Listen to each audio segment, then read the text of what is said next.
My name is Daniel Hart, and I've never been one to believe in ghosts or the supernatural. My skepticism was tested in the most harrowing way imaginable when I rented an apartment in an old historic building. It started when I moved into a new city for work and found a charming, albeit slightly run-down, apartment in a century-old building. The rent was reasonable, and the landlord, Mr. Whitaker, seemed like a kindly old man who was eager to find a tenant for the vacant unit. I signed the lease and moved in, feeling hopeful about starting fresh in this new place. The apartment was quaint with its creaky wooden floors and vintage fixtures. It had character, which I liked, even if the place felt a bit eerie at times. It wasn't until my first night there that the unease truly set in. I was trying to fall asleep when I heard a faint, rhythmic knocking sound coming from the apartment next door. I assumed it was just the pipes or the neighbors, but the sound persisted and grew more insistent. I knocked on the door to see if they were all right, but no one answered. I returned to my apartment, uneasy but dismissive. That night, I was awoken by a chilling draft and the sensation of being watched. I looked around the room but saw nothing out of the ordinary. Over the next few days, strange occurrences became more frequent. Objects would move on their own, lights flickered unpredictably, and I would sometimes hear disembodied whispers in the dead of night. I tried to ignore it, attributing it to old building quirks or my own overactive imagination. One evening, I decided to explore the building's history. I found out that the apartment complex had been built in the 1920s and had a tumultuous past.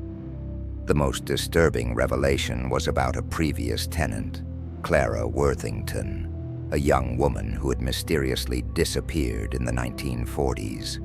According to the old newspapers, she had vanished without a trace, and her case was never solved. Locals whispered that her spirit still lingered in the building, searching for something or someone. The next night, I experienced something truly horrifying. I woke up to the sound of someone crying. The noise seemed to come from within my own apartment, but I was alone. I followed the sound to the bedroom closet, where I found an old, dusty mirror propped up against the wall. The mirror was odd, with intricate carvings that seemed to shift in the dim light. I felt a cold shiver run down my spine as I noticed something strange in its reflection. In the mirror, I saw a figure standing behind me. It was a woman, dressed in clothing from the 1940s, her face obscured by shadows.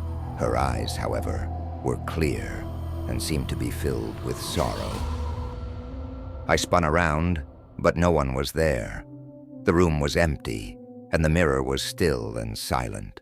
From that night on, the hauntings escalated.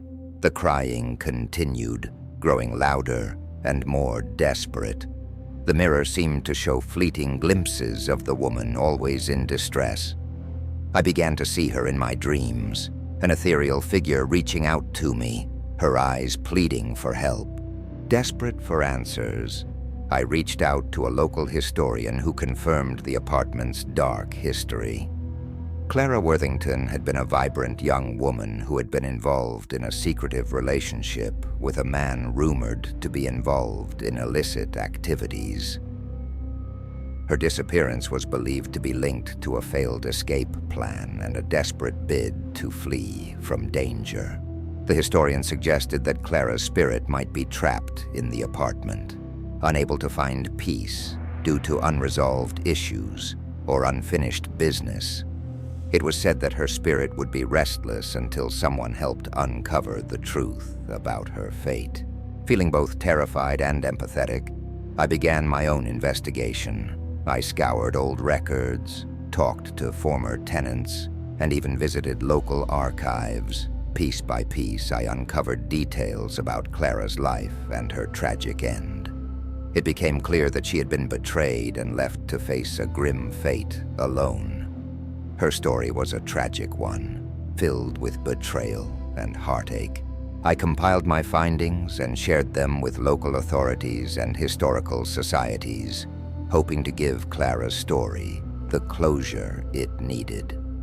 I hoped that by acknowledging her past and bringing it to light, her spirit might find some semblance of peace. Eventually, the disturbances in the apartment began to wane. The crying became less frequent, and the mirror no longer showed the sorrowful figure. I stayed in the apartment for a few more months, but the experience had changed me. I moved out soon after, feeling a profound sense of relief and a new understanding of the unknown. To this day, I am haunted by the memory of Clara's eyes in the mirror and the echoes of her cries. If you ever find yourself in an old building with a mysterious past, be cautious. Sometimes, the past has a way of reaching out from beyond, seeking resolution for the restless souls who have been left behind.